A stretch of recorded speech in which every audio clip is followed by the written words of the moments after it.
Alhamdulillahi wa kafa wa salamun ala ibadihi alladhina istafa. Amma ba'du fa a'udhu billahi minash shaitanir rajim.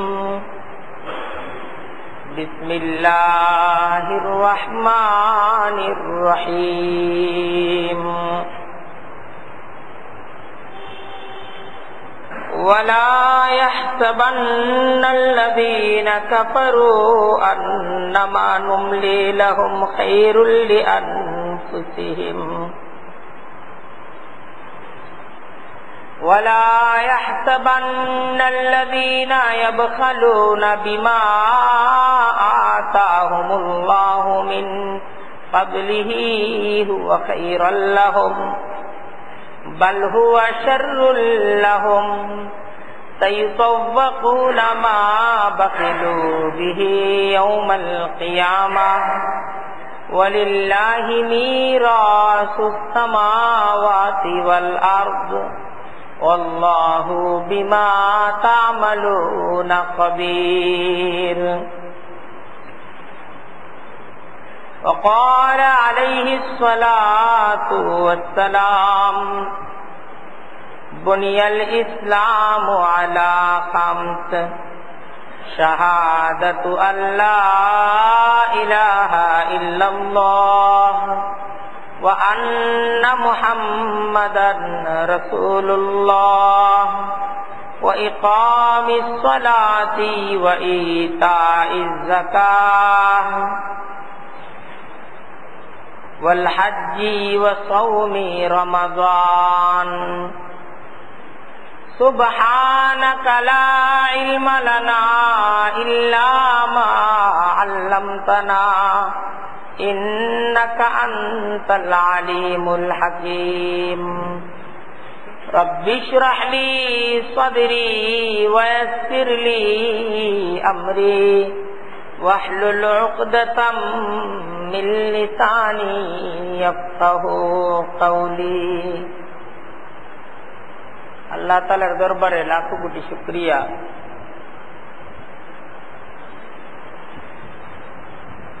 আজকের এই জুমার খুতবা পূর্ব আলোচনায় তিনি আমাদেরকে একত্রিত হওয়ার তৌফিক দান করেছেন।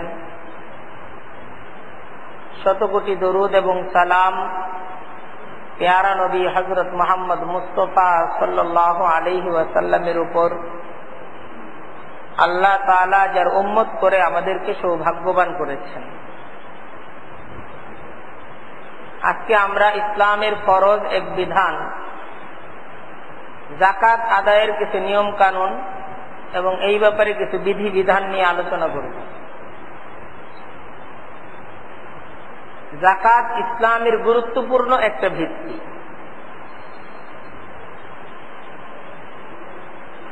ঈমানের পর নামাজ, নামাজের পরই যাকাত।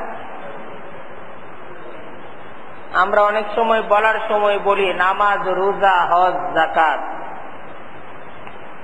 আমরা যখন বলি তখন বলি নামাজ, রোজা, হজ, যাকাত, কিন্তু আসলে বলতে হবে হলো নামাজ, যাকাত, রোজা, হজ।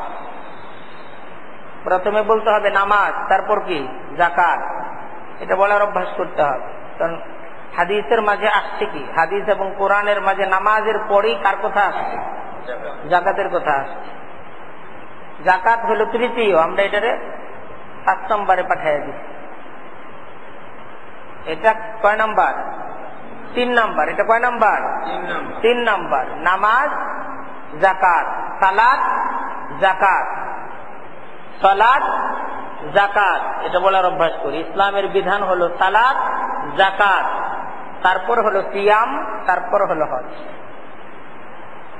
ঈমানের পর হলো সালাত, সালাত মানে নামাজ, তারপর হলো যাকাত, তারপর হলো সিয়াম, রোজা, সিয়াম, তারপর হলো কি হজ। দেখেন হাদিসের মধ্যে আসছে বুনিয়াল ইসলাম আলা খামসিন, বলতেছে 5টা জিনিসের উপর হলো ইসলামের ভিত্তি। এই 5টা জিনিসই ইসলাম তা না, ইসলামের মাঝে আর অনেক বিধিবিধান আছে, অনেক নিয়ম কানুন। জীবনের সকল ক্ষেত্রেই ইসলামের বিধিবিধান, ইসলামের হুকুম আহকাম জীবনের সর্বত্রই একজন মুসলিমকে পালন করতে হবে। কিন্তু কয়েকটা জিনিস আছে ভিত্তি, যেমন আমাদের এই মসজিদ, এটা গড়ে উঠেছে, এটার মাঝে অনেক কিছু আছে, কিন্তু এটার ভিত্তি হলো এই সমস্ত পিলারগুলো, এই সমস্ত কলাম, এই সমস্ত পিলারগুলো। এটা কি? এটা হলো মূল ফাউন্ডেশন, এটা হলো মূল শক্তি। কিন্তু শুধু পিলার কি মসজিদ নাকি? শুধু এই কলামগুলোই কি মসজিদ? মসজিদের মধ্যে কলামগুলো ছাড়া আর অনেক কিছু আছে না? হ্যাঁ, এই জায়গায় আপনার বালু, সিমেন্ট, হ্যাঁ, তারপর রং, কারুকার্য, এই যে মোজাইক, টাইলস, আর অনেক কিছু করে এটাকে সুসজ্জিত করা হয়েছে। এই সমস্ত জিনিসগুলো যদি না থাকতো, শুধু কলাম, তাহলে এটা মসজিদ হিসেবে এটার সৌন্দর্যতা বা এটা নামাজ পড়ার উপযোগী হইতো? নামাজ পড়ার উপযোগী হইতো না। ইসলামের এই 5টা জিনিস হল ইসলামের মূল ভিত্তি, ইসলামের মূল কলাম। প্রথম, আল্লাহ ইলাহা ইল্লাল্লাহ, আল্লাহ ছাড়া আর কোন ইলাহ নেই, এ কথার স্বীকৃতি দেয়। ইলাহ একমাত্র কে? এটা প্রথম। ওয়া আন্না মুহাম্মাদান রাসূলুল্লাহ, আর মুহাম্মদ সাল্লাল্লাহু আলাইহি ওয়াসাল্লাম তিনি আল্লাহর রাসূল। 2 হইল ওয়া ইকামিস সালাতি, এখানে ইসলামের ভিত্তি এটা, নামাজকে প্রতিষ্ঠিত করা, এটা ইসলামের ভিত্তি। কয় নাম্বার? 2। নামাজের পরই, ইমানের পরই কি? সালাত, ইকামিস সালাত, সালাতকে প্রতিষ্ঠিত করা। তারপর তৃতীয়, ওয়া ইতাইজ যাকাত। তৃতীয় হাদিসের মধ্যে আল্লাহর রাসূল কিসের আলোচনা করেছেন? যাকাতের আলোচনা করছেন। ওয়া ইতাইজ যাকাত, এটা হলো তৃতীয়। চতুর্থ, ওয়াল হাজ্জি, এই হাদিসের মধ্যে হজের কথা আগে আছে, চতুর্থ কি? হজ। তারপর আসছে ওয়া সাওমি রমাদান, রমজানের রোজা রাখা। হযরত মুআয ইবনে জাবাল রাদিয়াল্লাহু তাআলা আনহু তিনি বলতেছেন, একদিন আল্লাহর রাসূলের সাথে চলতেছিলাম, তো আল্লাহর রাসূলকে প্রশ্ন করলাম, আমাকে এমন কাজ শিখায়া দেন যা আমাকে জান্নাতে প্রবেশ করাবে আর জাহান্নাম থেকে আমাকে বাঁচাবে। তো নবী করিম সাল্লাল্লাহু আলাইহি ওয়াসাল্লাম বললেন, লাকাদ সাআলতানি আন আযীম, তুমি তো অনেক কঠিন এবং বড় জিনিস আমাকে জিজ্ঞাসা করছো। প্রশ্নটা অনেক বড় প্রশ্ন হয়ে গেছে, যেমন একটা কাজ আমাকে শিখায়া দেন যা আমাকে জান্নাতে প্রবেশ করাবে, জাহান্নাম থেকে বাঁচাবে। আল্লাহ রাসূল বলতেছেন, লাকাদ সাআলতানি আন আযীম, তুমি তো অনেক বড় বিষয় সম্পর্কে আমাকে প্রশ্ন করছো। তারপর আল্লাহ রাসূল বললেন যে এটা তো এমন বিষয়, আল্লাহ যার জন্য সহজ করে দেন এটা তার জন্য সহজ হয়ে যায়। জান্নাতে যাওয়ার কাজ, এটা আল্লাহ যার জন্য সহজ করে দেন এটা তার জন্য সহজ হয়ে যায়। তো আল্লাহ রাসূল কয়েকটা বিষয়ের কথা বললেন, তা'বুদুল্লাহ ওয়া লা তুশরিকু বিহি শাইআ, আল্লাহর ইবাদত করবা, আল্লাহর সাথে কোনো কিছুকে শরীক করবা না। এই সিদ্ধান্তে আসো। আমরা যদি জান্নাতে যেতে চাই, জাহান্নাম থেকে বাঁচতে চাই, প্রথম যে সিদ্ধান্ত আমাদেরকে গ্রহণ করতে হবে, একমাত্র আল্লাহর ইবাদত করব, আল্লাহর সাথে আর কাউকে শরীক করব। দ্বিতীয়, ওয়া তুকিমুস সালাতা, নামাজকে কায়েম করো, এটা হলো 2। 3, ওয়া তুতিজ যাকাতা, যাকাত প্রদান করো, যাকাত আদায় করো, এটা হলো 3। ওয়া তাসুমু রমাদানা, রমজানের রোজা রাখো। ওয়া তাহুজ্জুল বাইতা, আর বাইতুল্লাহর হজ করো। এই যে একদম ধারাবাহিক ভাবে আল্লাহ রাসূল সাল্লাল্লাহু আলাইহি ওয়াসাল্লাম এই 5টা ইবাদতের আলোচনা করতেন। হযরত আব্দুল্লাহ ইবনে মুআবিয়া রাদিয়াল্লাহু তাআলা আনহু তিনি বলেন, সালাতুন মান ফাআলাহুন্না ফাকাদ সাইমা তা'মাল ঈমান। 3টা কাজ যেমন, এই 3টা কাজকে যারা সম্পাদন করবে তারা ঈমানের স্বাদ পাবে, ঈমানের একটা মজা আছে, ঈমানের একটা তৃপ্তি আছে। ইমানের একটা আনন্দ আছে। ইমান মানুষের মনকে প্রফুল্ল করে, আনন্দিত করে, মানুষের মনকে সজীব করে। তো তিনি বলতেছেন যারা তিনটা কাজ করবে তারা ইমানের স্বাদ পাবে।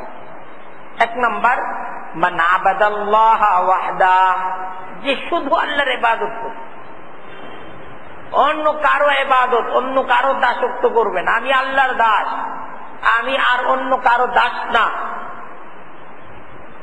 এটা যে করবে। ওয়ালিমা আন্নাহু লা ইলাহা ইল্লাল্লাহ, আর সে এটা বিশ্বাস করবে যে আল্লাহ ছাড়া আর কোনো প্রভু নেই। ওয়া আতা যাকাতা মালিহি তাইয়িবাতান বিহা নাফসুহু, আর আনন্দ চিত্তে, একদম মনের খুব তৃপ্তি সহকারে যে তার মালের যাকাত প্রদান করে, খুব তৃপ্তি এবং আনন্দ চিত্তে। এটাকে জরিমানা মনে করবে না, বোঝা মনে করবে না, এটাকে লস মনে করবে না, এটাকে লাভ মনে করে খুব তৃপ্তি সহকারে আল্লাহর সন্তুষ্টির জন্য যারা তাদের মালের যাকাত দিবে। হযরত জাবির রাদিয়াল্লাহু তাআলা আনহু তিনি বলতেছেন, হযরত জাবির রাদিয়াল্লাহু তাআলা আনহু, এক ব্যক্তি আল্লাহ রাসূল সাল্লাল্লাহু আলাইহি ওয়াসাল্লামের কাছে এসে বলল, হে আল্লাহর রাসূল, যে কোনো ব্যক্তি যদি তার সম্পদের যাকাত আদায় করে তাহলে কি হবে? ফজিলত জানতে চাইলেন, এটা লাভ কি? কোন ব্যক্তি যদি তার সম্পদের যাকাত আদায় করে, এই যাকাত আদায় করার লাভ কি জানতে চাইলেন। নবী করিম সাল্লাল্লাহু আলাইহি ওয়াসাল্লাম উত্তর দিলেন, মান আদ্দা যাকাতা মালিহি ফাকাদ যাহাবা আনহু শাররুহু। মান আদ্দা যাকাতা মালিহি, যে ব্যক্তি তার সম্পদের যাকাতকে আদায় করে দিল, ফাকাদ যাহাবা আনহু শাররুহু, তাহলে তার উপর থেকে যাবতীয় অকল্যাণ, অনিষ্ট, এটাকে সে দূর করে দিল, এটা চলে গেল। তার উপর বিপদ আপদ যেটা আসার কথা ছিল, এই বিপদ আপদ কি চলে গেল, সে বিপদ আপদকে দূর করে দিল। এইটা হলো যাকাত দেওয়ার ফাজাইল, এটা যাকাত দেওয়ার গুরুত্ব।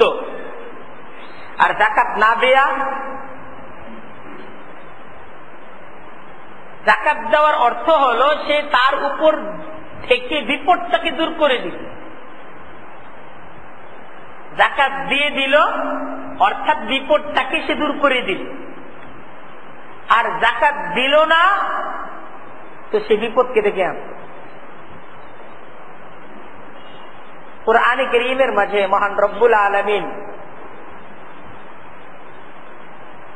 জাহান্নামীদের শাস্তির অন্যতম কারণ আলোচনা করতেন যাকাত না দেয়া। জাহান্নামের মাঝে যে সমস্ত কারণে কঠিন শাস্তি প্রয়োগ করা হবে, যে সমস্ত কারণে মানুষ জাহান্নামে যাবে, কি কারণে মানুষ জাহান্নামে যাবে, তার মাঝে অন্যতম একটা কারণ হলো যাকাত না দেয়া। যাকাত না দেওয়ার কারণে মানুষ জাহান্নামে যাবে। সূরা মুদ্দাসসিরের মাঝে আলোচনা আসতেছে, মা সালাকাকুম ফি সাকার, আনিল মুজরিমিন মা সালাকাকুম ফি সাকার। অপরাধীদেরকে প্রশ্ন করা হবে, কি অপরাধের কারণে জাহান্নামের মাঝে তুমি নিক্ষিপ্ত হইছ? তোমার কি অপরাধ ছিল? কেন তুমি জাহান্নামে প্রবেশ করছো? তুমি কি অপরাধ করছিলে? জাহান্নামে তুমি কেন আসতে হয়েছে তোমার? এটা জান্নাতীরা জাহান্নামীদেরকে জিজ্ঞাসা করে যে তুমি কেন জাহান্নামে গেলা? তোমার তো জাহান্নামে যাওয়ার কথা ছিল না, জাহান্নামে যাওয়ার কারণটা কি, কি বুঝতেছ? ক্বালু, জাহান্নামীরা উত্তর দিবে, লাম নাকু মিনাল মুসাল্লিন ওয়া লাম নাকু নুতঈমুল মিসকিন ওয়া কুন্না নাখুযু মা'আল খাইযিন ওয়া কুন্না নুকাযযিবু বিয়াউমিদ্দিন হাত্তা আতানাল ইয়াকিন। قالوا لم نكن من المصلين ولم نكن نطعم المسكين ওয়া কুন্না নাখুযু মা'আল কাঈদিন ওয়া কুন্না নুকাযযিবু বিয়াউমিদ্দিন। জাহান্নামীদের কি প্রশ্ন করা হবে, কি অপরাধের কারণে জাহান্নামের মাঝে তোমাকে নিক্ষেপ করা হয়েছে? জাহান্নামীরা উত্তর দিবে, লাম নাকু মিনাল মুসাল্লিন, আমরা নামাজি ছিলাম না। আমরা যে জাহান্নামী এর কারণ হলো আমরা নামাজি ছিলাম না। আযান হতো আমরা মসজিদে আসতাম না, নামাজের সময়গুলো চলে যেত কিন্তু আমরা নামাজকে আদায় করতাম না। নামাজ আদায় না করার কারণে আজকে আমরা জাহান্নামী বলবে। এটা প্রথম অপরাধ। তারা বলবে যে আমি তো বুঝতেছি নামাজ আদায় না করার কারণে আমি জাহান্নাম। লাম নাকু মিনাল মুসাল্লিন, আমরা নামাজি ছিলাম না। দ্বিতীয় তারা বলবে ওয়ালাম নাকু নুতঈমুল মিসকিন, আমরা মিসকিনদের হক আদায় করতাম না। ওয়ালাম নাকু নুতঈমুল মিসকিন, মিসকিনদেরকে খাবার দিতাম না, যাকাতকে আদায় করতাম না। এটা হলো তারা বলবে যাকাত। 1 নাম্বার নামাজ পড়তাম না, 2 নাম্বার যাকাত দিতাম না। এটা আমাদের অপরাধ ছিল, এই জন্যই জাহান্নামে আসতে হয়েছে। নামাজ আদায় না করার কারণে, যাকাত না দেওয়ার কারণে জাহান্নামে আসতে হয়েছে। ওয়া কুন্না নাকুযু মা'আল খায়িদিন, আগে আমরা ঠাট্টা বিদ্রুপ করতাম নামাজ নিয়া, যাকাত নিয়া, এসবকে মনে করতাম যে ঠাট্টা মস্কারা, বিদ্রুপ করতাম। ওয়া কুন্না নুকাযযিবু বিয়াউমিদ্দিন, পরকাল যে হবে, এইভাবে যে বিচার হবে এটা তো বিশ্বাস করি নাই, বুঝি নাই। হাত্তা আতানাল ইয়াকিন, এইভাবেই জীবন কাটছে। একটা সময় ওই সত্য মৃত্যু এসে উপস্থিত হয়েছে। আর মৃত্যুর পর এখন তো বুঝতেছি সেই নামাজটাই আসলে দাম ছিল, সে নামাজটাই দামি, সেই যাকাতটাই দামি, সেই ইবাদত গুলোই আসলে দামি। আমি যে সমস্ত জিনিসকে দামি মনে করছি সবই ভুল ছিল। আমি যে সমস্ত জিনিসকে দামি মনে করছি, যে সমস্ত জিনিসকে গুরুত্ব দিছি, যে সমস্ত জিনিসগুলোকে সম্পদ ভাবছি, এই সব আসলে বিপদ ছিল। কোনো কিছুই কামাই ছিল না, সম্পদ ছিল না। তাই দেখেন, যাকাত আদায় না করার কারণে শাস্তি প্রদান করা হবে, শাস্তি হবে। এবং জাহান্নামীদের যে সমস্ত কারণে তাদের জাহান্নামে যেতে হবে, তার মাঝে যাকাত না দেয়া এটা অন্যতম কারণ। এটাই কোরআনের হুকুম যে সালাত প্রতিষ্ঠা করতে হবে। সালাত যদি আমি প্রতিষ্ঠা না করি, আমার জীবনে যদি সালাত নামাজ প্রতিষ্ঠিত না থাকে, তাহলে ঠিকানা জাহান্নাম। যাকাত এটাকে প্রতিষ্ঠা করতে হবে। আমি যদি যাকাত আদায় না করি তো ঠিকানা জাহান্নাম। এই নামাজ প্রতিষ্ঠা এবং যাকাত প্রতিষ্ঠাা এটা মুসলমানের জীবনের অন্যতম ভিত্তি। আমি যে মুসলমান, আমার জীবনের অন্যতম ভিত্তি, মানে আমার ধর্মের যে ভিত্তিটা, আমি যে ধার্মিক, এটার পরিচয়টা কিসের দ্বারা পাওয়া যাবে? নামাজ দ্বারা পাওয়া যাবে, যাকাত দ্বারা পাওয়া যাবে। আমি নামাজ এটাকে প্রতিষ্ঠা, আমার জীবনে আমি নামাজকে প্রতিষ্ঠিত করি নাই, যাকাতটাও দেই না, তাহলে আমার মুসলমান যে আমার পরিচয়, আমার এই পরিচয়ের ভিত্তিটা কোথায়? এখন দেখেন, এই যে ইসলামে নামাজের হুকুম, কুরআনে কারীমে নামাজের হুকুমটা দেওয়া হয়েছে, নামাজকে আদায় করতে হবে। এখন এই নামাজ কখন আদায় করব, কতবার আদায় করব, কিভাবে আদায় করব, নামাজের সময়সূচি থেকে নিয়ে শুরু করে নামাজ আদায়ের পদ্ধতি, এটা হাদিস থেকে শিখতে হবে। ঠিক এরকম যাকাত আদায়ের হুকুমটা কুরআনে কারীমের মাঝে করা হয়েছে, কিন্তু এই যাকাতটা কখন আদায় করব, কি ধরনের সম্পদে যাকাত আদায় করব, কি পরিমাণ যাকাত আদায় করব, সম্পদ থেকে কি পরিমাণ সম্পদ আমি যাকাত আদায় করব, এটাও হাদিস থেকে শিখতে হবে।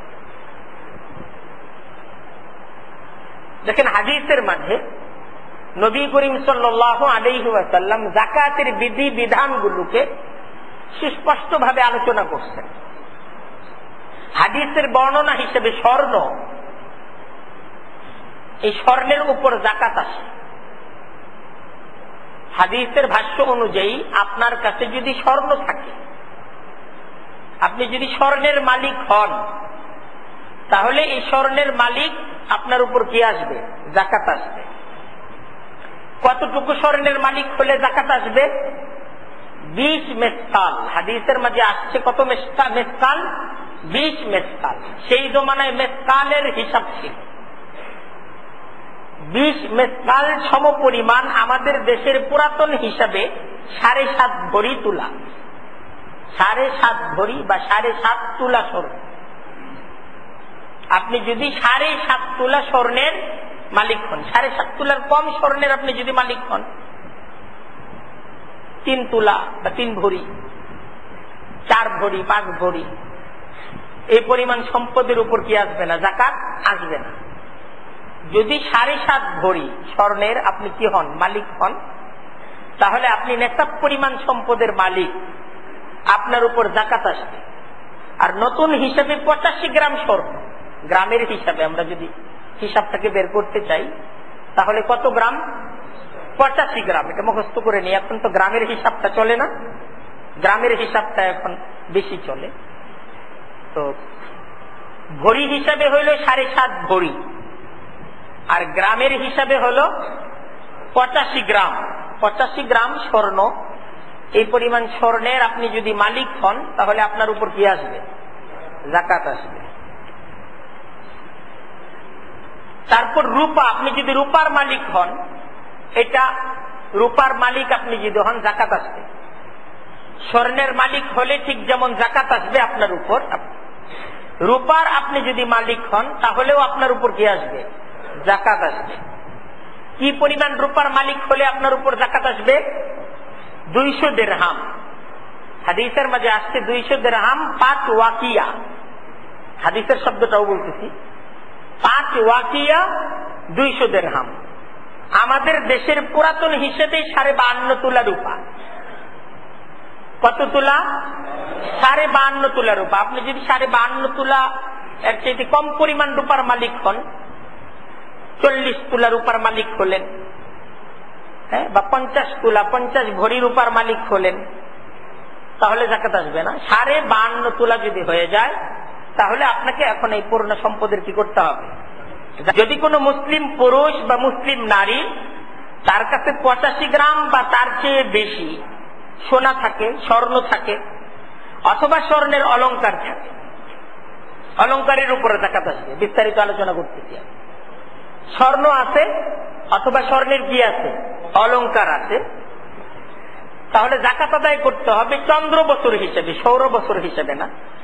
চন্দ্র বছর আর সৌর বছরে কিছু পার্থক্য আছে।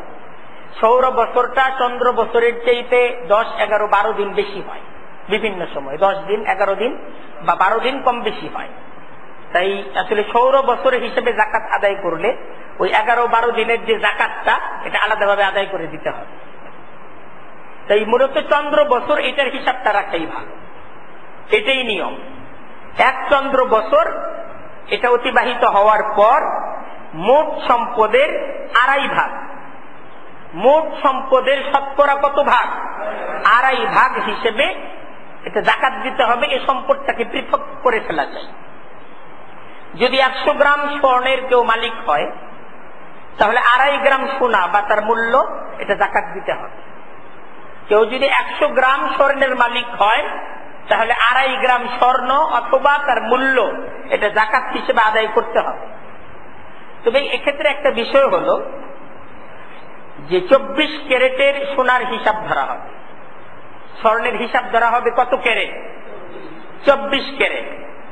যদি স্বর্ণ নিম্নমানের হয়, 22 বা 18 ক্যারেটের যদি স্বর্ণ হয়, তাহলে ওই 24 ক্যারেটের মূল্যের উপর নির্ভর করে যাকাত দিতে হবে। যদি 18 ক্যারেট অথবা 22 ক্যারেট হয়, 20 ক্যারেট হয় নাকি, হইতে পারে, তো সেই ক্ষেত্রে ওই 24 ক্যারেটের মূল্যের উপর নির্ভর করে যাকাতটা আদায় করতে হবে। এটা হলো স্বর্ণের ক্ষেত্রে হুকুম গেল। আর যদি 600 গ্রাম রূপা কারো কাছে থাকে, 600 গ্রাম, তাহলে তার আড়াই ভাগ, 15 গ্রাম রূপা, আড়াই ভাগ 15 গ্রাম রূপা তাকে কি করতে হবে? যাকাত হিসেবে আদায় করতে হবে। রূপা বা তার মূল্য তাকে আদায় করে দিতে হবে। এরকম স্বর্ণ এবং রূপার অলংকার, ব্যবহৃত অলংকার, এটাই উনি ব্যবহার করে, তো এইটারও যাকাত দেওয়া ফরজ। অলংকার যদি হয়, অলংকারেরও যাকাত দেওয়া এটা কি ফরজ। দেখেন হযরত আয়েশা রাদিয়াল্লাহু তাআলা আনহা তিনি বর্ণনা করেন, দাখালা আলাইয়া রাসূলুল্লাহ সাল্লাল্লাহু আলাইহি ওয়াসাল্লাম ফারাআ ফি ইয়াদি ফাতখাতিম মিন ওয়ারাকিন। হযরত আয়েশা রাদিয়াল্লাহু তাআলা আনহা তিনি বলতেছেন যে নবী করিম সাল্লাল্লাহু আলাইহি ওয়াসাল্লাম আমার ঘরে প্রবেশ করলেন, দেখলেন যে আমার হাতে রূপার কিছু আংটি, রূপার কয়েকটা আংটি আমি হাতে লাগাইছি। ফাকাল, আল্লাহ রাসূল জিজ্ঞাসা করলেন, মা হাযা ইয়া আয়েশা, আয়েশা এটা কি? জিজ্ঞাসা করলেন। ফাকুলতু সানাতুহুন্না আতাযায়্যানু লাকা ফীহিন্না। হযরত আয়েশা বললেন, আমি এটা বানাইছি যেন আপনার সামনে সেজে থাকতে পারি, এই রূপার আংটিগুলো বানাইছি যেন আপনার সামনে সাজগোজ করে থাকতে পারি। ফাকাল রাসূলুল্লাহ সাল্লাল্লাহু আলাইহি ওয়াসাল্লাম বললেন, আতুআদ্দিনা যাকাতাহুন্না, যে তুমি এই যে রূপার এই তোমার আংটি, এটার যাকাত তুমি আদায় করো? ফাকুলতু লা আও মাশা আল্লাহ মিন যালিকা। হযরত আয়েশা বললেন, না, যাকাত তো আদায় করি না। আল্লাহ রসুল বললেন, হিয়া হাসবুকা মিনান নার, তাহলে তো এই আংটি তোমার জাহান্নামে যাওয়ার জন্য যথেষ্ট। তাহলে এই হাদিস দ্বারা পরিষ্কার বোঝা গেল যে অলংকার, যদি এই হাদিসটা একদম সহিহ হাদিস, যে আংটি বা অলংকার এটা যদি ব্যবহারের জন্য হয়, সেই ব্যবহারের অলংকারেরও কি দিতে হবে? যাকাত দিতে হবে। পরিষ্কার না?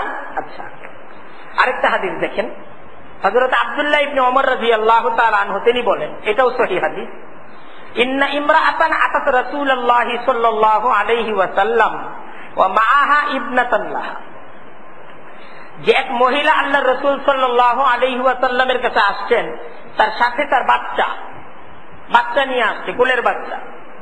ওয়া ফি ইয়াদি ইবনাতিহা, আর সেই মহিলার বাচ্চার হাতে মাশকাতানি গাজিলাতানি মিন যাহাবিন, স্বর্ণের মোটা দুইটা বালা, চুড়ি।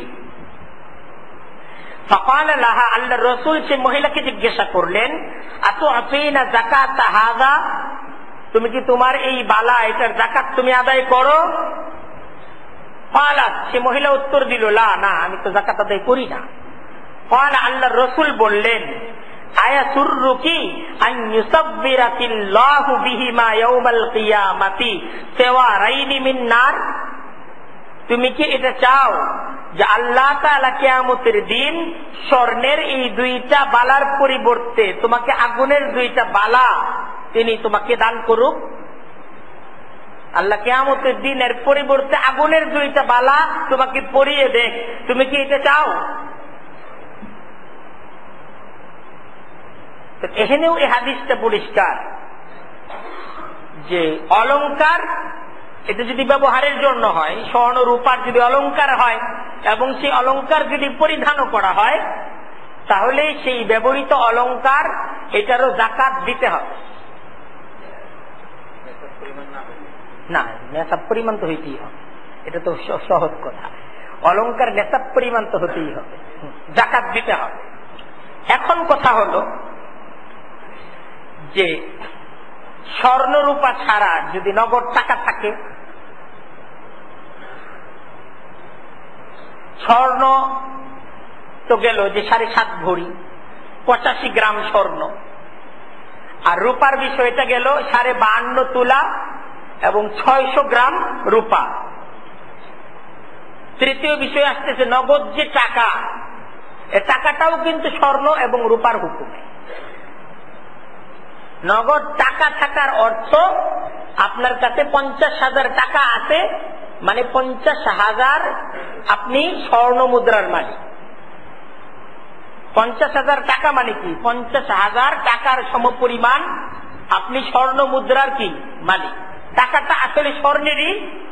আপনার বিনিময়।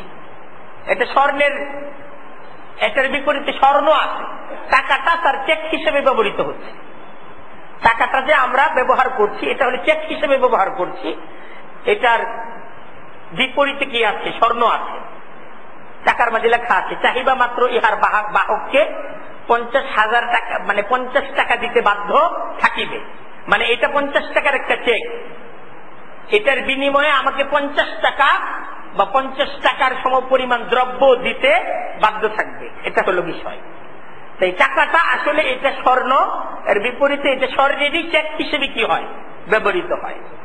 তাই আপনি যখন টাকার মালিক, এই টাকার উপর আপনার কি আসবে? যাকাত আসবে। টাকার আপনি যখন মালিক, এই টাকার উপর কি আসবে? যাকাত আসবে। আচ্ছা, এখন আরেকটা বিষয় খুব ভালোভাবে বুঝে রাখি। রাসূলুল্লাহ সাল্লাল্লাহু আলাইহি ওয়াসাল্লামের যুগে 20 মেসকাল স্বর্ণ, রাসূলুল্লাহ সাল্লাল্লাহু আলাইহি ওয়াসাল্লামের যুগে এই 7.5 ভরি 85 গ্রাম স্বর্ণ আর 52.5 তোলা রূপা, বা আমরা যদি বর্তমান হিসাবে ধরি 600 গ্রাম রূপা, এটার দাম কি ছিল? সমান সমান ছিল। আল্লাহ রাসূল সাল্লাল্লাহু আলাইহি ওয়াসাল্লামের যুগে এই 85 গ্রাম স্বর্ণের দাম আর 600 গ্রাম রূপার দাম সমান ছিল। 7.5 ভরি স্বর্ণের দাম আর 52.5 তোলা রূপার দাম এটা সমান ছিল। পরবর্তী সময়ে যেটা হয়েছে যে স্বর্ণের দাম এটা বেড়ে গেছে আর রূপার দাম এটা কি কমে গেছে। কমতে কমতে এখন অনেক ডিফারেন্স হয়ে গেছে। স্বর্ণের দাম অনেক আর রূপার দাম স্বর্ণের তুলনায় অনেক কম। আচ্ছা, এখন কথা হলো যে এই পার্থক্য হয়ে যাওয়ার পর এটা সাহাবায়ে কেরামদের পরবর্তী জমানাতেই ধীরে ধীরে পার্থক্য হইতে থাকছে।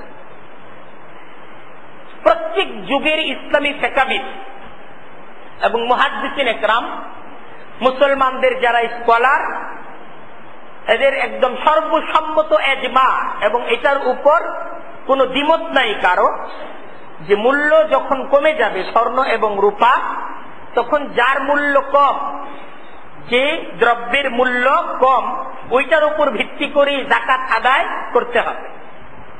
আর সাথে সাথে হাদিসের মাঝেও আমরা দেখতে পাই রূপার নেশাব সম্পর্কেই বেশি নির্দেশনা প্রদান করা হয়েছে। স্বর্ণেরও বিষয়টাকে আলোচনা করা হয়েছে, রূপার বিষয়টাও আলোচনা করা হয়েছে, কিন্তু রূপার নেশাব সংক্রান্ত নির্দেশনাটাই হাদিসের মাঝে বেশি। তাই এখন আমরা যখন যাকাত আদায় করব টাকার হিসেবে, তখন রূপার হিসেবেই আমাদেরকে নেশাব নির্ধারণ করতে হবে। আমরা যখন টাকার হিসেবে যাকাত আদায় করবো, যে এত টাকার মালিক হলে আমাদের উপর যাকাত ফরজ হবে, তখন এই টাকাটার হিসাব করবো কিসের হিসাব ধরে? রূপার হিসাব ধরে, স্বর্ণের হিসাব ধরে না। আমরা দেখব যে 52.5 তোলা রূপার দাম কত হয়, এটা আমরা দেখব। আমার কাছে ওই পরিমাণ টাকা আছে কিনা এটা দেখবো না। যে 85 গ্রাম স্বর্ণের দাম কত, আমার কাছে ওই পরিমাণ টাকা আছে কিনা এটা দেখবো না। আমরা দেখব যে 600 গ্রাম রূপা, 52.5 তোলা রূপার দাম কত, আমার কাছে ওই পরিমাণ টাকা আছে কিনা। যদি ওই পরিমাণ টাকা আমার কাছে থেকে থাকে তাহলে আমার উপর যাকাত ফরজ, এই টাকার উপর যাকাত ফরজ।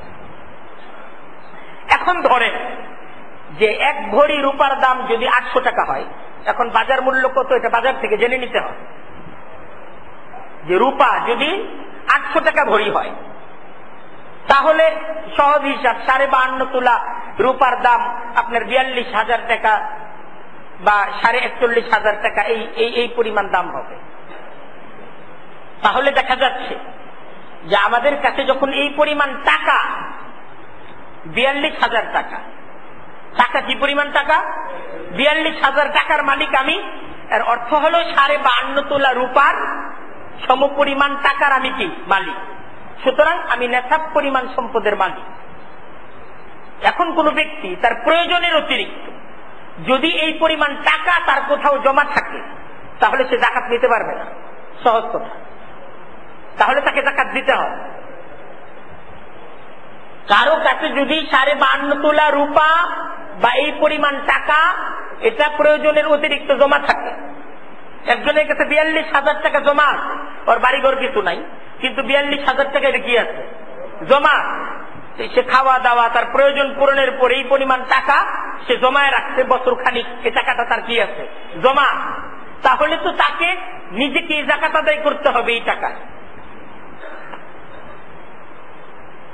সে নিজেই যাকাতের মালিক, মানে নেশাব পরিমাণ সম্পদের মালিক, তাকে যাকাত দেওয়া যাবে না।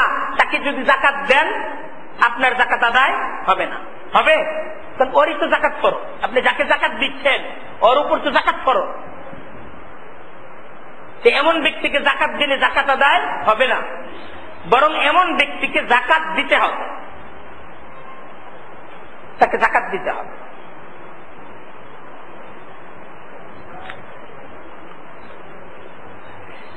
এটা হলো একটা, সকলের কাছে এই বিষয়টা পরিষ্কার থাকতে হবে। এখন আরেকটা বিষয়, এটা এই একটা বিষয় গেল, আরেকটা বিষয় খেয়াল করি আমরা, বিষয়গুলো খেয়াল করে শুনি, যেহেতু মাসাইল বলা হচ্ছে, বিষয়গুলো খেয়াল করে একটু শোনার চেষ্টা করি। এখন কথা হলো, একজন ব্যক্তির কাছে কিছু স্বর্ণ আছে, আবার কিছু রূপা আছে, অথবা কিছু স্বর্ণ আছে, কিছু টাকা আছে। আপনি মনে করেন 3 ভরি স্বর্ণের মালিক, আবার 5,000 বা 10,000 টাকা আপনার কাছে জমা আছে, বছর খানিক টাকাটা আপনি জমাইছেন। তাহলে এখন আপনার দেখতে হবে, এখন আপনার শুধু স্বর্ণ না, তাহলে দেখতে হবে যে 3 ভরি স্বর্ণের টাকা আর এই 10,000 টাকা মিলে, 3 ভরি স্বর্ণ আর এই 10,000 টাকা মিলে 3 ভরি স্বর্ণের দাম, আর আপনার কাছে যে নগদ অর্থ, এই অর্থ মিলে রূপার সমপরিমাণ, মানে রূপার 52.5 তোলা রূপার দামের সমপরিমাণ টাকা হয়ে যায় কিনা। যদি হয়ে যায় তাহলে এই পূর্ণ আপনার স্বর্ণ সহ এই টাকার আপনার কি করতে হবে, যাকাত আদায় করতে হবে। যখন স্বর্ণ রূপা একত্রিত হয়ে যাবে তখন দেখতে হবে দাম হিসেবে যে দুইটার দাম কত, দাম হিসেবে দেখে যেটার দাম কম, যেটার মূল্যমান কম, ওইটার নেশাব পরিমাণ টাকার মালিক আপনি যদি হয়ে যান তাহলে আপনাকে পূর্ণটারই কি করতে হবে, যাকাত আদায় করতে হবে। স্বর্ণরূপা ছাড়া ব্যবহারিক অন্যান্য দ্রব্য যা আছে এইসবের যাকাত নেই। আগেই বলছি, স্বর্ণরূপা যদি ব্যবহারের জন্য হয় এটার উপর যাকাত আসে, কিন্তু স্বর্ণরূপা ছাড়া যদি অন্যান্য দ্রব্য এটা ব্যবহারিক হয় তাহলে এটার উপর যাকাত নেই। যেমন আপনার ব্যবহারের জন্য 1টা বা 2টা গাড়ি আছে, এই গাড়িগুলো অনেক দামি, কিন্তু আপনি নিজে ব্যবহার করেন, আপনার ছেলে পেলেরা এই গাড়ি ব্যবহার করে, তো এই গাড়ির দামের উপর কি নেই, যাকাত নেই। আপনার বাড়ি আছে, 2টা 3টা বাড়ি আছে আপনার, 1টা 2টা ফ্ল্যাট আপনার আছে ব্যবহারের জন্য, এখানে আপনি নিজে থাকেন, আপনার ছেলে পেলেরা থাকে, তো এই ব্যবহারের বাড়ির উপর কি নেই, যাকাত নেই। কিন্তু যদি এই হয় যে আপনি গাড়ি এটা বিক্রয়ের জন্য, গাড়িটা যদি বিক্রি করার জন্য হয়, বা বাড়িটা এটা যদি বিক্রি করার জন্য হয়, জমিটা এটা যদি বিক্রি করার জন্য হয়, ফ্ল্যাট, আপনি অ্যাপার্টমেন্টের ব্যবসা করেন, ফ্ল্যাট আপনি বিক্রি করবেন, বিজ্ঞপ্তি জানায় রাখছেন যে আমি এটা বিক্রি করব, তাহলে তখন এই জমি, এই গাড়ি, এই বাড়ি এটার বাজার মূল্য হিসাব করে আপনাকে তার 2.5% হিসেবে যাকাত দিয়ে দিতে হবে যদি বিক্রির জন্য হয়। যে সমস্ত পণ্য বিক্রির জন্য, যে সমস্ত পণ্য বিক্রির জন্য আপনার দোকানের মাঝে যে সমস্ত পণ্য আছে আপনি বিক্রি করবেন, তো এই সমস্ত পণ্যের উপর কি আসবে, যাকাত আসবে। কিভাবে আসবে, ওই টাকার হিসাবে আসবে। আপনার দোকানে কত লক্ষ টাকার পণ্য আছে, 40,000 টাকার নিচে যদি আপনার দোকানের যে পরিমাণ মাল আছে এটার দাম 40,000 টাকা হয় না, তাহলে তো এটার উপর যাকাত নাই। কিন্তু যদি ওই যে আমি বললাম, আমি এটাই হিসাব না, কারণ এটার জন্য জানতে হবে রূপার আসলে ভরি দাম কত? আমি বললাম রূপা যদি 800 টাকা ভরি হয় তাহলে 42,000 টাকা, আর 900 টাকা হইলে আরো বাড়বে। যদি 800 টাকা হয় তাহলে 42,000 টাকা। এখন রূপা 1,000 টাকা, তাহলে 50,000 52,000 টাকা হয়ে যাবে। রূপা যদি 1,000 টাকা ভরি হয় তাহলে 52,500 টাকা সম পরিমাণ টাকার এর অতিরিক্ত সম্পদ যদি আপনার দোকানে যদি পণ্য হিসেবে থাকে, তাহলে আপনার এই দোকানের সমস্ত মাল হিসাব করে এটার কি করতে হবে? জাকাত দিতে হবে। যদি 5 লক্ষ টাকার পণ্য থাকে তো 5 লক্ষ টাকার জাকাত দিতে হবে। 10 লক্ষ টাকার পণ্য থাকলে 10 লক্ষ টাকার পণ্যের কি করতে হবে? জাকাত দিতে হবে। যদি 2 কোটি টাকার পণ্য থাকে তাহলে 2 কোটি টাকার পণ্যের কি করতে হবে? জাকাত দিতে হবে। এটা খেয়াল করা। আচ্ছা, জাকাত বছরে একবার সম্পদের বর্ষপূর্তিতে আদায় করতে হয়। এক্ষেত্রে হিসাবটা আবারও বলতেছি, চন্দ্র বছর এটাকে হিসাব করতে হবে, চাঁদের বছরটা হিসাব করতে হবে। এখন আরেকটা বিষয় এক্ষেত্রে খুব খেয়াল করার, বছরের মাঝে যে টাকা হাতে এসেছে বছর শেষে একত্রে পূর্ণ সম্পদের জাকাত দিতে হবে।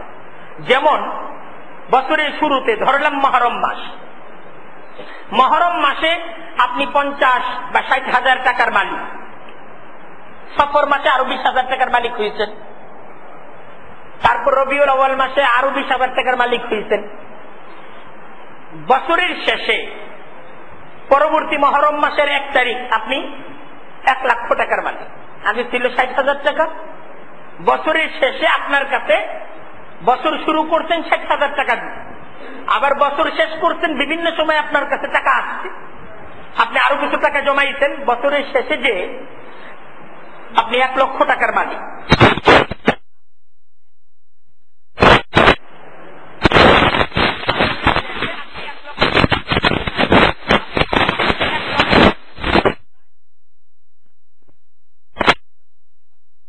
যে মাত্র 3 দিন আগে আপনি রমজান মাসের 1 তারিখ জাকাতের হিসাব করে একদম সবে বরাত পর্যন্ত আপনার কাছে ওই টাকা ছিল বছরের শুরু থেকে 50,000 টাকা। এখন একটা ব্যবসা হইছে, আপনার কাছে আরো 50,000 টাকা আসছে এই কয়েকদিনের মাঝে, মাত্র 15 দিন। এই ইতিপূর্বে এই মানে পুরা 11 মাসে আপনার কোন প্রফিট ছিল না, যা ছিল তাই। কিন্তু এখন এই 15 দিনের মাঝে আপনার আরো 50,000 টাকা প্রফিট আসছে। এখন রমজানের 1 তারিখ আপনি জাকাতের হিসাব করেন, রমজানের 1 তারিখ আপনি 1 লক্ষ টাকার মালিক, তো আপনি কি 1 লক্ষ টাকারই জাকাত আদায় করতে হবে, এটাই হোক। তাই আমরা জাকাতের ব্যাপারে একটা হলো স্বর্ণের জাকাতের আলোচনা করলাম, রূপার জাকাতের আলোচনা করলাম, তারপর নগদ টাকা ব্যবসায়িক পণ্য, নগদ টাকা সেই সাথে ব্যবসায়িক পণ্য, নগদ টাকারও জাকাত দিতে হয়। ব্যবসায়িক পণ্য যেটা, যে সমস্ত পণ্য আমি দোকানে রেখেছি বিক্রি করব, এই সমস্ত পণ্যের উপরও কি আসে? জাকাত আসে। ব্যবসায়িক পণ্যের উপরও জাকাত আসে। এই কয়েকটা বিধানের আলোচনা আজকে আমরা করলাম। দেখেন এই জাকাত, এটা কি গুরুত্বের সাথে এই জাকাতের হুকুমটাকে আদায় করা চাই। আমাদের সমাজের মাঝে অনেকে প্রচুর দান সৎকা করে, মানুষের বিপদ আপদে সহযোগিতা করে, এটা অনেক ভালো গুণ। আর সৎকা তো বুরহান বলা হয়েছে, দান সৎকা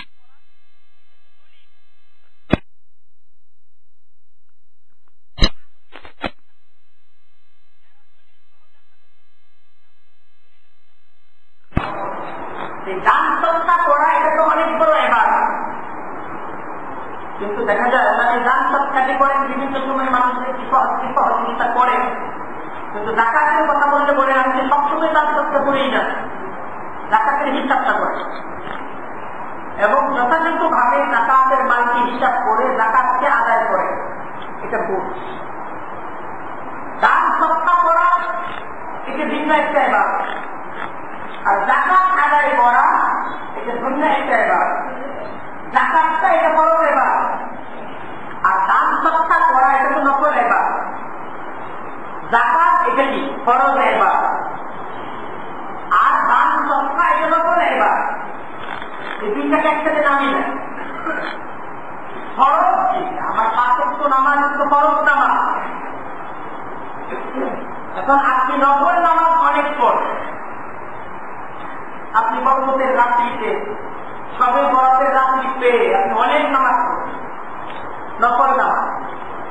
এই নফল নামাজ আদায় করে কি ফরজ নামাজ আদায় করা যাবে? এটা কি ফরজ নামাজের যে আপনার ক্ষতি, এটা পূরণ হবে? পূরণ হবে। ফরজ নামাজ যেটা, ফরজ ইবাদত যাকাত যেটা, এটা তো আপনাকে আদায় করতেই হবে। এটা যেইভাবে, যেই পদ্ধতিতে, যেমন ভাবে হিসাব করে আল্লাহ রাসূল সাল্লাল্লাহু আলাইহি ওয়াসাল্লাম যেভাবে আদায় করতে বলতেন সেইভাবেই আদায় করতেন। ফজরের নামাজ, ফরজ নামাজ 2 রাকাত আল্লাহ রাসূল বলে দিয়ে 2 রাকাত আদায় করতেন। আপনি করে এটাকে বাড়াতে কমাতে আপনি পারবেন। জোহরের নামাজ, এটা ফরজ 4 রাকাত, আপনি আপনার ইচ্ছা মতো এটাকে কমাতে বাড়াতে পারবেন। যেইভাবে আল্লাহ রাসূল সাল্লাল্লাহু আলাইহি ওয়াসাল্লাম শিখাইছেন ফরজ, ওইভাবে আদায় করলে ফরজ আদায় হবে, অন্যভাবে আদায় করলে ফরজ আদায় হবে না। আপনি আপনার মতো করে পালন করতে পারবেন। কখন, কিভাবে, কি পদ্ধতিতে আদায় করতে হবে, ফরজকে ঠিক ইহতিমামের সাথে সেইভাবে আদায় করতে হবে। এই যাকাত আদায়ের ক্ষেত্রে আল্লাহ রাসূল সাল্লাল্লাহু আলাইহি ওয়াসাল্লাম যে পদ্ধতি বলে দিয়েছেন, বছরের নির্ধারিত দিন নিজের সমস্ত সম্পদের ওই দিন কাজটা হবে হিসাব করে, হিসাব করে নিজ সম্পদ থেকে বের করতে হবে যে আমার কত টাকার টাকা আছে, এটাকে নির্ণয় করে ওই টাকাটাকে আলাদা করে ওই টাকাটা চিন্তার মাঝে করতে হবে, খরচ করে দিতে হবে। আমি আমার সম্পদ থেকে কোনো হিসাব কিতাব ছাড়া, হ্যাঁ, নিজের একটা ধারণা অনুযায়ী, কল্পনা অনুযায়ী কম বেশি লাভ একটা কিছু দিয়ে দিলাম, এইভাবে আদায় করার দ্বারা খরচ টাকার আদায় হবে।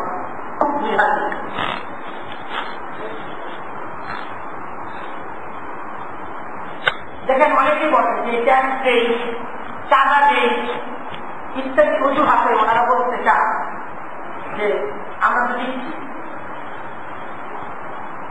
এই সমস্ত বিভিন্ন অজুহাতে ওনারা টাকা এটাকে এড়িয়ে যেতে চান।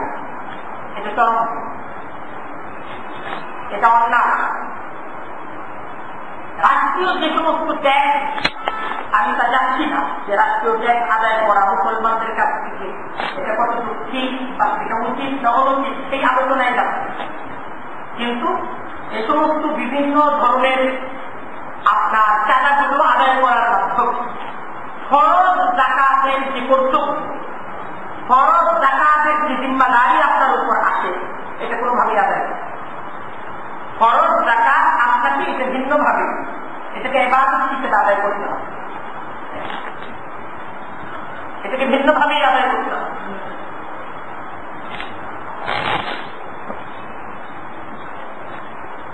যাকাত আদায়ের ক্ষেত্রে আমাদের খুব সচেষ্ট হওয়ার ক্ষেত্রে আল্লাহ রাসূলের সাহাবায়েরা ওনারা যাকাতকে নামাজের মতো পবিত্রতম ইবাদত হিসেবে তৃপ্তির সাথে সন্তুষ্ট চিত্তে ওনারা এই যাকাতকে আদায় করেন। ওনাদের যাকাত আদায়ের মাধ্যমে ইসলাম এমন একটা সমাজ ব্যবস্থা করে তুলেছিল যে সমাজটা ছিল দারিদ্র্যমুক্ত। সাহাবায়েরা এইভাবে যাকাত আদায় করতেন, আর যাকাত আদায়ের মাধ্যমে সমাজের এমন একটা অবস্থা তৈরি হয়েছিল, বাজারের মাঝে যাকাত নিয়ে সূচনা দেওয়া হয়েছে যে আমি যাকাত নিয়ে ঘুরতেছি, যে যাকাতের কোন হকদার যদি থেকে থাকেন আমার যাকাতটা নিয়ে যান। সেটা কিন্তু বাজারে এলান দিয়েছ, কিন্তু যাকাতের হকদার পূর্ণ শহরের মাঝে যাকাতের হকদার তৈরি হয়েছে। এইভাবে যাকাতকে আদায় করে তারা যাকাতকে এইভাবে মহাসত্যের সাথে আদায় করে। বরং সাহাবায়েরা তাদের আমল কেমন ছিল, তাদের আমল কেমন ছিল, আল্লাহ রাসূল সাল্লাল্লাহু আলাইহি ওয়াসাল্লামের কাছ থেকে তারা কেমন জীবন শিখেছে। দুইটা ঘটনা আপনাদেরকে যদি শোনাই। হযরত জাবির রাদিয়াল্লাহু তাআলা আনহু তিনি বলেন যে একদিন হযরত ওমর ইবনে খাত্তাব রাদিয়াল্লাহু তাআলা আমার হাতে দেখলেন যে একটা দিরহাম, আমার হাতে একটা দিরহাম। তিনি আমাকে জিজ্ঞাসা করলেন কি করবা, এক দিরহাম দিয়ে কি করবা, যে টাকা দিয়ে কি করবো, আমরা জিজ্ঞাসা করেছেন টাকা কি করবো। তো হযরত ওমর রাদিয়াল্লাহু তাআলা আনহু তিনি জিজ্ঞাসা করতেছেন যে এই এক দিরহাম তুমি এখানে কি করবে। তা আমি উত্তর দিলাম যে পরিবারের সবাই সব করেছে, গুস্ত খাবে। আমার পরিবারের সবাই সব করেছে যা কিছু গুস্ত খাবে, সেই তাদের জন্য এই একদিন হাত দিয়ে আমি কি করবো, গুস্ত কিনবো। হযরত উমর রাদিয়াল্লাহু তাআলা আনহু তিনি যে শোনার সাথে সাথে বলতেছিলেন যে তোমরা সব করছো, তোমরা সব করছো। হযরত জাবির রাদিয়াল্লাহু তাআলা আনহু তিনি বলেন, আমি মনে মনে চেয়েছিলাম যদি এই টাকাটা আমার হাতে না থাকতো, এটা যদি আমার আমার হাত থেকে যদি কোথাও হারিয়ে যেত, এই তো হযরত উমর বলছেন। তারপর হযরত উমর রাদিয়াল্লাহু তাআলা আনহু তিনি বললেন, আকুল্লু মান তাহাইতুম ইস্তারাইতুম, আকুল্লু মান তাহাইতুম ইস্তারাইতুম, যে তোমাদের যা সব হবে তোমরা তাই কিনবে। তোমাদের যা সব হবে তাই কিনবে, তোমরা তোমাদের সব পূরণ করার কাজ করতেছ।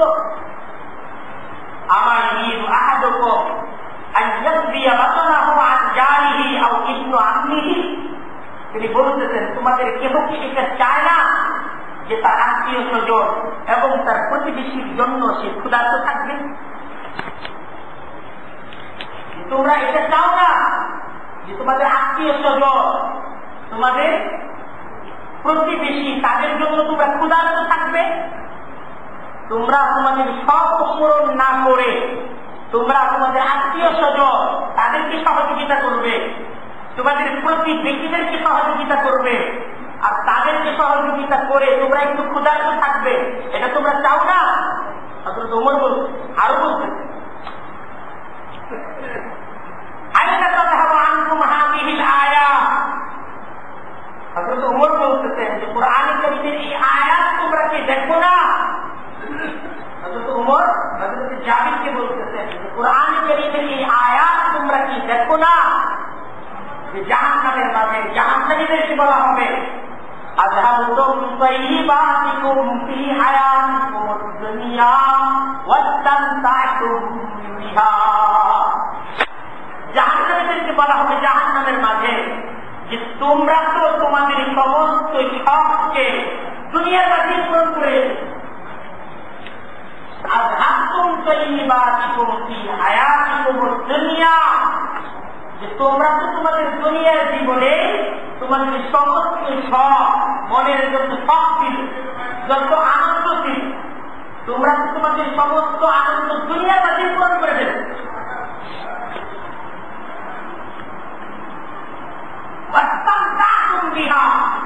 মজা যা করার তো দুনিয়াতেই করে আছে, তোমাদের যত ফুর্তি করার দুনিয়াতেই তো করে আছে, এটা বলা হবে।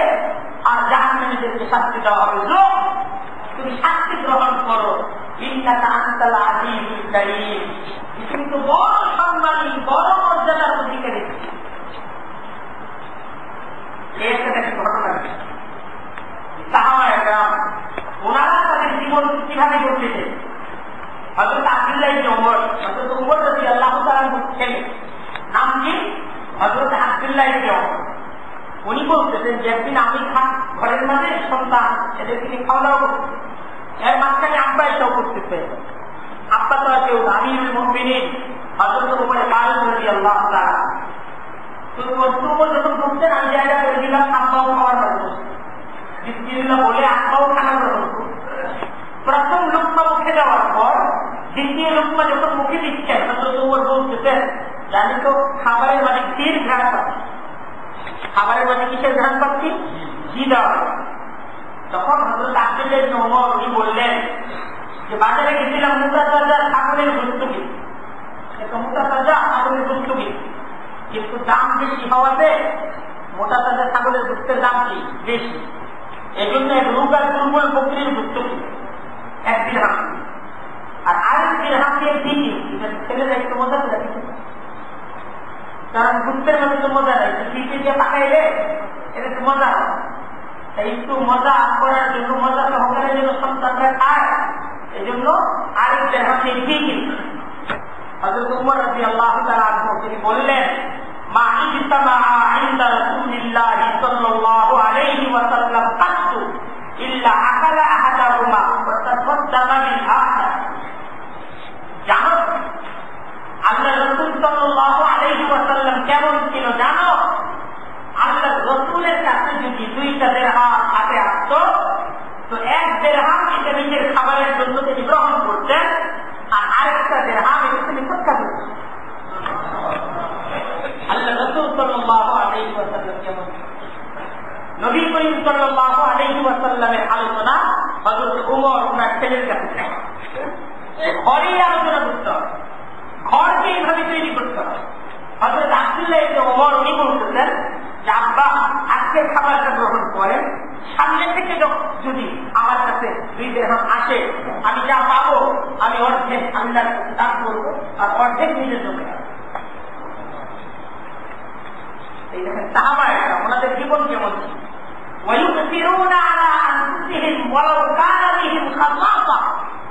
আল্লাহ কুরআনে কারীমে সাহাবায়ে-কেরামদের সিফাত আলোচনা করছেন যে তারা নিজেরা নিজেদের অভাব, নিজেদের দারিদ্রতা, নিজেদের ক্ষুধাকে রেখে নিজেরা ক্ষুধার করছে, তারা তাদের অপর প্রতিবেশী, অপর ভাই, নিজের অপর স্বজনকে প্রাধান্য দেয়।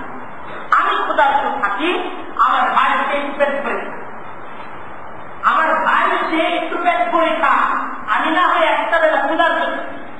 আল্লাহ রাসূল সাল্লাল্লাহু আলাইহি ওয়াসাল্লাম ঘরের মাঝে মেহমান, তো আল্লাহ রাসূল ঘরে দিতেন, কিন্তু আল্লাহ রাসূলের ঘরে কিছুই নেই, মেহমান ছিল। আল্লাহ রাসূল সাল্লাল্লাহু আলাইহি ওয়াসাল্লাম সাহাবায়ে-কেরামদেরকে বললেন, আমার ঘরে তো মেহমানদের কিছু নেই। তো হযরত তালহা রাদিয়াল্লাহু তাআলা তিনি সেই মেহমানকে নিয়ে ওই মেহমানকে তিনি বললেন রাসূল আমার কাছে, ওই মেহমান নিয়ে ঘরে গেলেন, স্ত্রীর সাথে কথা বলাইল যে ঘরে মেহমানদারি করার কিছু আছে? স্ত্রী বললেন কিছুই। কিছুই আছে কি? হাদিসের মধ্যে শব্দ আছে ও তুস্তি বিয়া, বাচ্চাদের কিছু খাবার, বাচ্চাদের খাবার, বাচ্চারা খাবে, এটা বড়দের খাবার দিয়ে বাচ্চারা খাওয়ার কিছু খাবার আছে। তো হযরত তালহা আমার স্ত্রীকে বললেন যে বাচ্চাদেরকে ঘুম পাড়ায়, বাচ্চাদেরকে কোনোভাবে ঘুম পাড়িয়ে, আর এই বাচ্চাদের খাবার এইটাকেই প্রস্তুত করো। রাত ছিল, বললেন যে কুপি, এটা সৌতাশিক করার অভিনয় করে কুপি নিবাই, আর মেহমানের সামনে খাবার অভিনয় করবা, মেহমানদের উপর একটা খেয়ে, মেহমানদের উপর একটা খেয়ে। ঠিক এই ঘটনাই তারা ঘটাবে। মেহমানের সামনে ওই বাচ্চাদের খাবার খেতে সেটাই তৈরি করে মেহমানের সামনে পেশ করে, নিজেরাও খাবার খেতে বসে, নিজেরা প্লেটের মাঝে শুধু হাত করালেন, আর পূর্ণ খাবারটা যেন মেহমান খেয়ে ফেলে সেই ব্যবস্থা। পরের দিন সকালবেলা হযরত তালহা আল্লাহর রাসূলের সামনে উপস্থিত হয়েছে। আল্লাহর রাসূল তিনি হযরত তালহাকে বলতেছেন যে আল্লাহ তাআলা কালকের রাতের তোমার অভিনয়কে দেখে আল্লাহ নিজে হাসে দিয়েছেন, এবং আল্লাহ কুরআনে কারীমের আয়াত নাযিল করছেন ওয়ায়ুসিরুনা আলা আনফুসিহিম ওয়ালাউ কানা বিহিম খাসাসা। এদের প্রতি আমি তো রাজি হয়ে গেছি, আমি এদের প্রতি সন্তুষ্ট হয়ে গেছি, আপনি এদেরকে জান্নাতের সুসংবাদ দেন। এরা তো নিজের পেটের মাঝে ক্ষুধা রেখে, তারা নিজের ঘরকেও ভুগতে রেখে নিজের মুসলমান ভাইয়ের চাহিদাকে করবে। এই ছিল সাহাবা-একরাম, এই ছিল সাহাবা-একরামদের আমল ছিল ঠিক এরকম। আল্লাহ রাসূল সাল্লাল্লাহু আলাইহি ওয়াসাল্লাম নিজে এমন দানশীল ছিলেন, এত দানশীল ছিলেন যে আল্লাহর রাসূলের চেয়ে বেশি দানশীল পৃথিবীতে আর কাউকে পাওয়া যায়। আল্লাহ রাসূল নিজে আবার দোয়া করতেন, আল্লাহুম্মা ইন্নী আউযু বিকা মিনাল বুখল, আল্লাহ আপনি আমাকে কৃপণতা থেকে হেফাজত করুন। দোয়া করতেন রীতিমতো আল্লাহ রাসূল দোয়া করতেন। হাদিসের মাঝে আল্লাহ রাসূলের দোয়া, এই ছিল আল্লাহর রাসূল এবং সাহাবা-একরাম ওনাদের পারিবারিক অবস্থা, আর এই ছিল তাদের দান এবং সদকা আল্লাহকে সন্তুষ্ট করার জন্য, এই ছিল তাদের। আর আজকে আমরা আমাদের শখকে পূরণ করি, আর আজকে আমরা আমাদের ফরজ যাকাতটাকে আদায় করি না, অথচ আমার আপন, আমারই আপনজন, আমার বোন, আমার আপনজন, আমার বোন, আমার ভাই, আমার মামা, আমার খালা, এরা অনেকে দরিদ্র, কঠিন ভাবে জীবন সংগ্রামের মাঝে তারা লিপ্ত, আমি তাদেরকে সহযোগিতা, অথচ আমার সন্তান আমার ঘরের মাঝে খাবার অপচয় হয়েছে, নষ্ট হয়েছে, খাবার ঘরের মাঝে নষ্ট হয়েছে, তুমি ঝাড়ু দিয়ে ফেলে দিচ্ছি যেহেতু নষ্ট হয়েছে, অথচ আমার আপনজন, আমারই স্বজন, আমার প্রতিবেশী তার খাবার।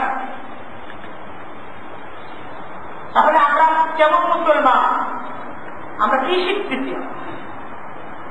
তাই সকলের প্রতি আজকের বিশেষ দাওয়াত যে আমরা আমাদের জীবনকে পরিবর্তন করি, আমরা আমাদের আখিরাত থেকে তৈরি করার চিন্তা করি।